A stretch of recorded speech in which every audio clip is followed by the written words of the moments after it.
Vikramshila IAS coaching institute 14 बीघा ऋषिकेश 14 जुलाई 2024 189 पदों के लिए उत्तराखंड पीसीएस प्रारंभिक परीक्षा। ठीक, कितने दिन शेष? 13 दिन शेष। क्या अभी भी कुछ हो सकता है? हाँ जी, हो सकता है। कई लोगों का सेकंड पेपर क्या है, वीक है। क्या करें हम, उसके बारे में पहले सिलेबस आपके सामने होना चाहिए, उसके हिसाब से मैं बताऊंगा क्या क्या करना है। ठीक है, सबसे पहले तो घबराना नहीं है। क्वालिफाइंग नेचर का सेकंड पेपर, 100 क्वेश्चन आने हैं, लेकिन हल्के में भी नहीं लेना है सेकंड पेपर को। कई बच्चे ऐसे होते हैं जिनका पहला पेपर बहुत स्ट्रांग होता है, बड़े अच्छे नंबर खींच लेते हैं। पिछली बार भी देखे थे हमने, कई बच्चे हमारे इंस्टीट्यूट से भी अच्छे नंबर खींचे। सेकंड पेपर में क्या हो जाता है, क्योंकि मैथ से डरते हैं, रीजनिंग से डरते हैं, टाइम नहीं मिल पाता, सब्जेक्ट खा जाता है दरअसल सारा समय, उसको रिवाइज नहीं कर पाते, तो उसको हल्के में भी नहीं लेना है। सेकंड पेपर में भी ध्यान देना है आपने। ध्यान रखना, सेकंड पेपर में 100 क्वेश्चन आएंगे। ठीक है, जनरल कैंडिडेट हो, एससी हो, एसटी हो, ओबीसी हो, ईडब्ल्यूएस हो, 33% लाने जरूरी है। इसका मतलब 100 में से 33 क्वेश्चन आपके क्या होने चाहिए, सही होने चाहिए। ठीक, ऐसा वो भी मत कर देना आपकी बस 33 ही क्वेश्चन करके आगे। कई बार ऐसा होता है कि हो सकता है कि वहां पेपर के अंदर आपको लगे कि हाँ मेरे बिल्कुल सही है 33 के 33, थोड़ा आगे बढ़ जाना, प्लस माइनस करके, यानी 33 तक आपके क्वेश्चन क्या होने चाहिए, प्लस माइनस करने के बाद 33% होना चाहिए। इतना समझ में आया? अब क्या, कुछ बच्चे क्या करते हैं, हिंदी में पढ़ते हैं सिलेबस को। अब जैसे ही पढ़ते हैं कि द्वितीय प्रश्न पत्र सामान्य बुद्धिमत्ता परीक्षा वस्तुनिष्ठ प्रकार, प्रश्नों की संख्या 80 यूनिट फर्स्ट में और प्रश्नों की संख्या 20 यूनिट सेकंड में, है ना।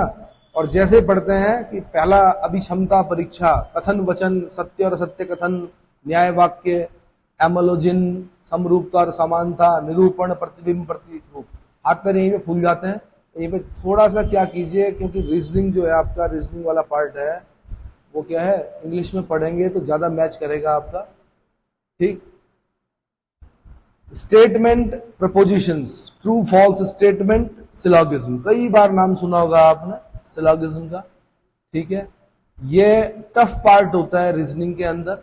अगर किसी ने पहले नहीं कर रखा है तो इस पर ज्यादा समय बर्बाद ना करें। हाँ, अगर किसी को वेन डायग्राम से सिलॉगिज्म आता है तो वो अभी उसकी प्रैक्टिस कर सकता है। लेकिन अब आप रूल्स याद करने लगे, 9 रूल्स याद करने लगे, उसके हिसाब से नए तरीके से सीख रहे हो, बजाय उसके एनालॉजीज में, जो दूसरा वाला बोला उसने, एनालॉजीज में आसान होता है, सिमिलरिटीज एंड डिफरेंसेस, ऑब्जर्वेशन, ये सब आसान है। ठीक है, दूसरे नंबर पे communication and interpersonal skills, word building, coding decoding, numerical operations, ये आसान पार्ट है इसमें, खासकर कोडिंग डिकोडिंग और न्यूमेरिकल ऑपरेशंस, जिसको कि संख्यात्मक प्रचालन क्या बोल रखा है, और कोडिंग डिकोडिंग को बोल रखा कूटबद्धता और गैर कूटबद्धता। तो आर.एस. अग्रवाल जी की किताब आती है एक, आर.एस. अग्रवाल रीजनिंग की, उसमें आपको लगभग ये सब मिल जाएगा। क्या मिल जाएगा? थोड़ा भारी किताब है, लेकिन मैं इतना बता रहा हूं कि मैंने जो पहले देखे हैं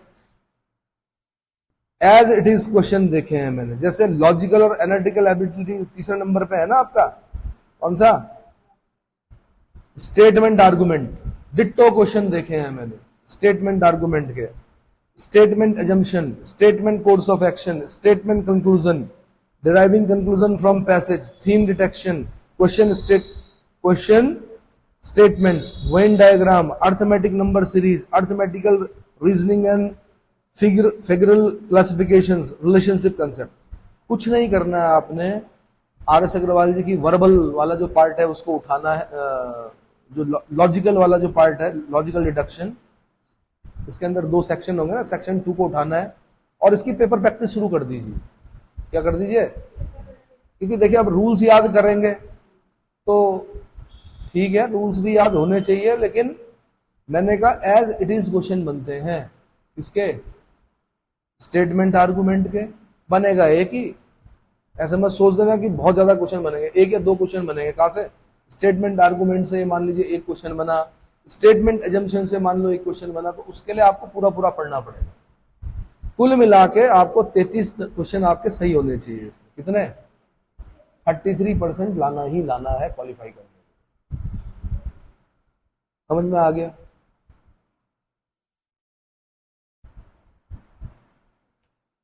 फिर निर्णय लेना और समस्या समाधान, निर्णय लेना और समस्या समाधान, समस्या समाधान, निर्णय लेना, दृश्य स्मृति, विभेद, कथन और कारण। अब देखो, making and problem solving, decision making, visual memory, discrimination, assertion and reason. मान लीजिए यहां पे एक दो क्वेश्चन यहां से बन जाएंगे।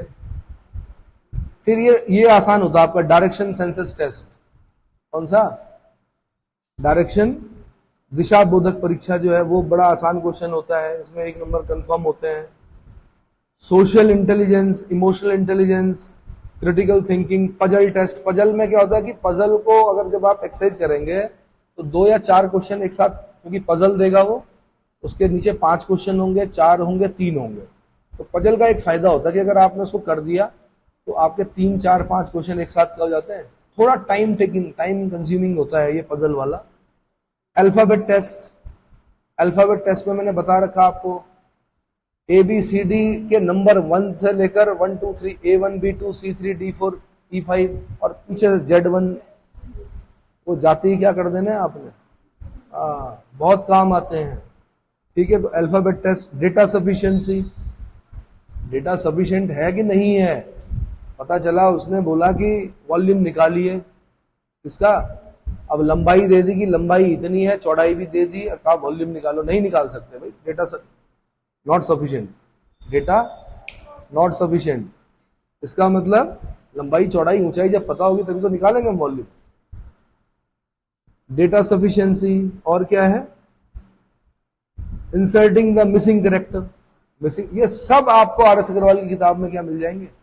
इनको आपने क्या करना है, इस समय प्रैक्टिस करनी है। तो कोई एक पार्ट को ढंग से कर लीजिए, जरूरी नहीं है कि पूरी रीजनिंग करनी है। अगर आप इंग्लिश मीडियम के हैं तो नीचे आपको फायदा दे रखा वोकैब है, antonyms, synonyms, one word substitution, phrasal verbs, transformation of sequence, है ना। वन वर्ड सब्स्टिट्यूशन याद कर लीजिए भाई। जो ये बी वाला पार्ट है, मतलब यूनिट 2 है, इसमें 20 क्वेश्चन आने हैं। कितने? 7 आने हैं आपके। कितने?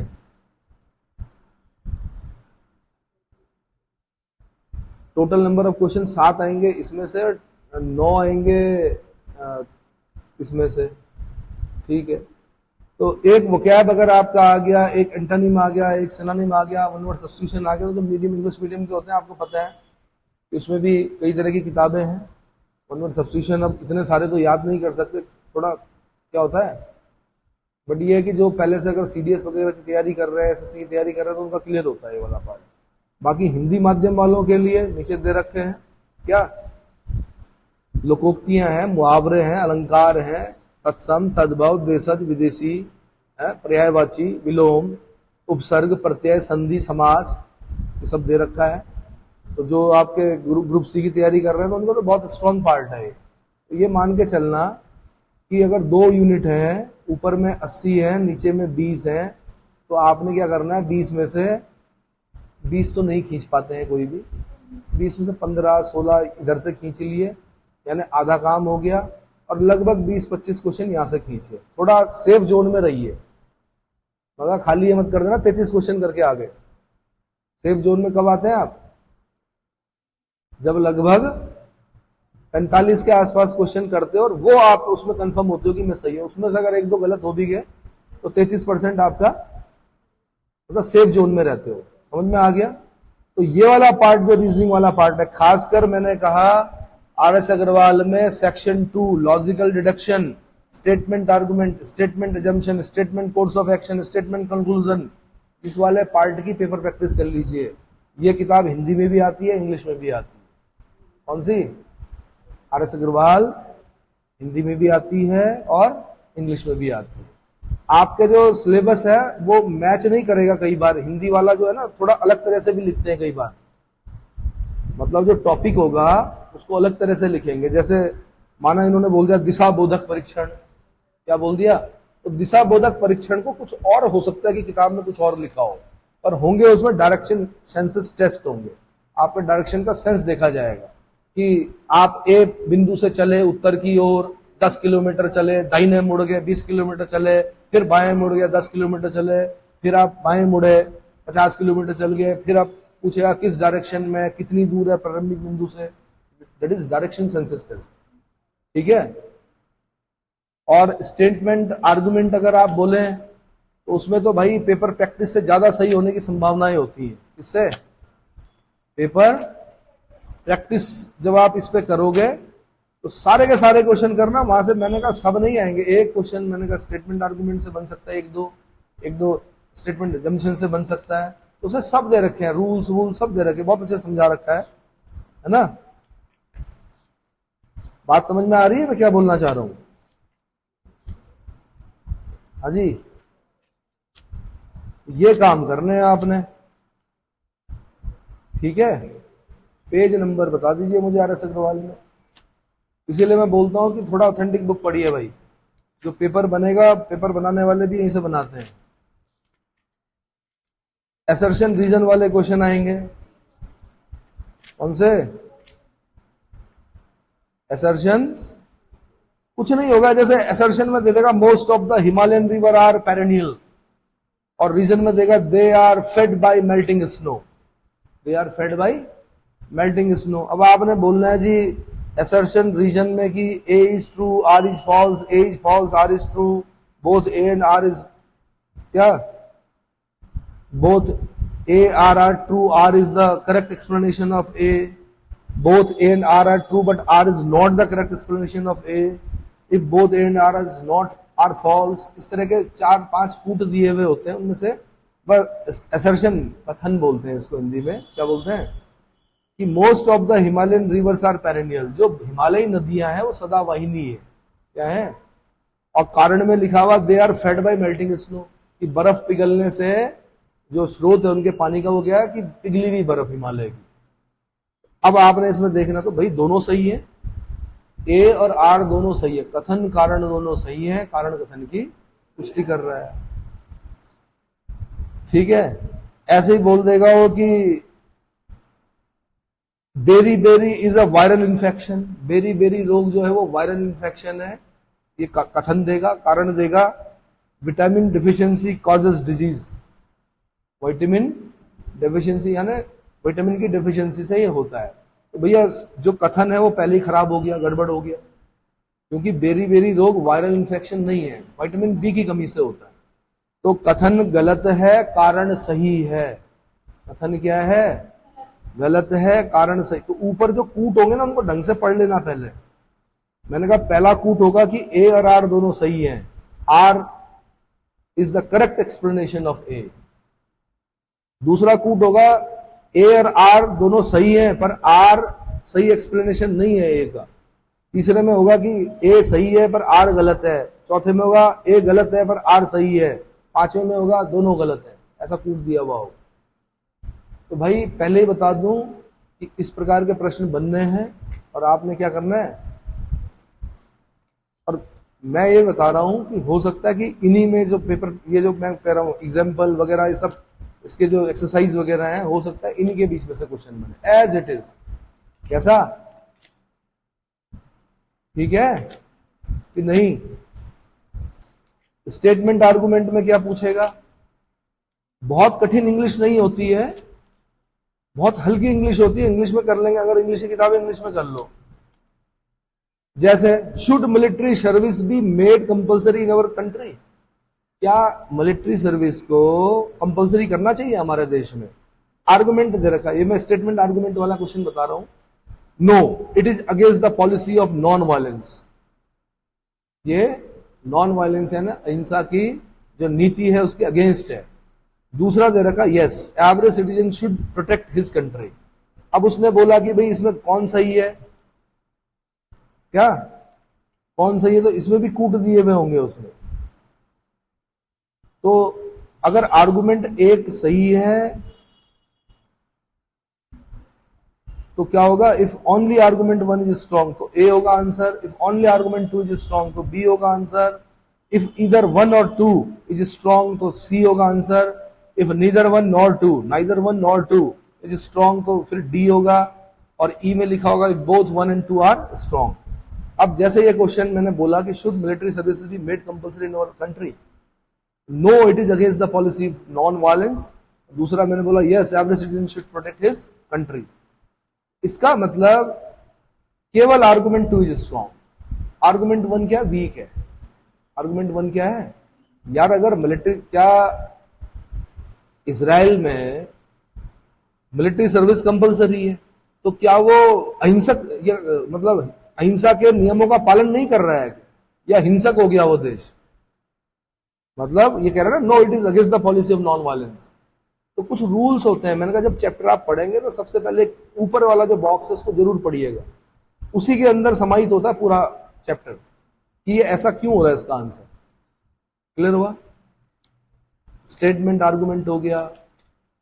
अब इस समय तो ज्यादा नहीं बता सकता मैं, ऐसे ही होगा कि statement assumption, statement assumption, statement दे रखा होगा जैसे if you have any problem bringing them to me, assumption you have some problem। चलो मैं दूसरा दे देता हूं। स्टेटमेंट है it is faster to travel by air to Delhi from Bangalore. आपको अगर दिल्ली से बेंगलोर जाना है, it is faster to travel by air. आपको बाय एयर अगर आप जाते हैं तो दिल्ली से बेंगलोर आप क्या हो जाएंगे, जल्दी पहुंच जाएंगे। एजम्पशन दे रखा, आप एजम्पशन क्या आया हमारे दिमाग में, 1 is Bangalore and Delhi are connected by air, and 2 there are no other means of transport available to Delhi from Bangalore। अब देखो भाई इसमें जो आंसर है वो ए है, if only assumption 1 is implicit। अगर पहला वाला implicit कर रहा है तो ठीक है।